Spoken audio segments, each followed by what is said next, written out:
কলকাতার রাস্তায় ধোনিকে জড়িয়ে চুমু ১৬ বছর পরেও ভুলতে পারেননি তরুণী।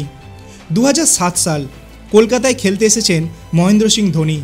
অনুশীলন শেষে হোটেল ফেরার জন্য ইডেন গার্ডেন্সের বাইরে এসে বাসে উঠতে যাবেন, এমন সময় ছুটে আসেন এক তরুণী। কেউ কিছু বুঝে ওঠার আগেই তিনি জড়িয়ে ধরেন ধোনিকে, তারপর তার গালে চুমু খান। সেই ঘটনা ১৬ বছর পরেও ভুলতে পারেননি হাসিনা নার্সিন। সেই সময়ে ১৮ বছর বয়স ছিল বহরমপুরের হাসিনার। এখন তিনি ৩৪ বছরের যুবতী, কিন্তু এখনও তার মনে হয় এই তো সেই দিনের ঘটনা। সংবাদ মাধ্যমে হাসিনা বলেন, শ্রীলঙ্কার বিরুদ্ধে ধোনির ১৮৩ রানের ইনিংস দেখে ওর ভক্ত হয়েছিলাম। ধোনির জন্মদিন ৭ই জুলাই, ওর জন্য একটা কার্ড বানিয়েছিলাম, কিন্তু কিভাবে দেব জানতাম না। ধোনি কলকাতায় এসেছিলেন, ভেবেছিলাম এটাই সেরা সুযোগ, তাই ছুটে গিয়েছিলাম। ধোনিকে চুমু খাওয়ার পাশাপাশি নিজের হাতে তৈরি কার্ডও দিয়েছিলেন হাসিনা। তিনি বলেন, ধোনিকে দেখে নিজেকে আটকে রাখতে পারিনি, ওর হাতে কার্ডও তুলে দিয়েছিলাম।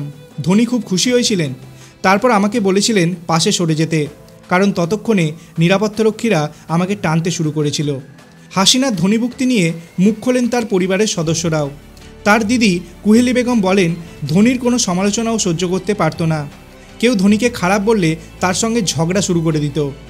প্রকাশ্য রাস্তায় ধোনিকে জড়িয়ে ধরার জন্য সেই সময় অনেকেই হাসিনার সমালোচনা করেছিলেন, কিন্তু তার বাবা ইমাদুল ইসলাম বলেন, আমার পরিবারের সবাই ধোনি ভক্ত, তাই ধোনিকে সামনে দেখে আমার মেয়েকে জড়িয়ে ধরেছিল। এতে কোনো ভুল নেই, কোনো অপরাধও সে করেনি। অবশ্য শুধু হাসিনা নন, ধোনিকে একবার ছোঁয়ার জন্য সমর্থকদের মধ্যে উন্মাদনা তার অবসরের পরেও রয়েছে।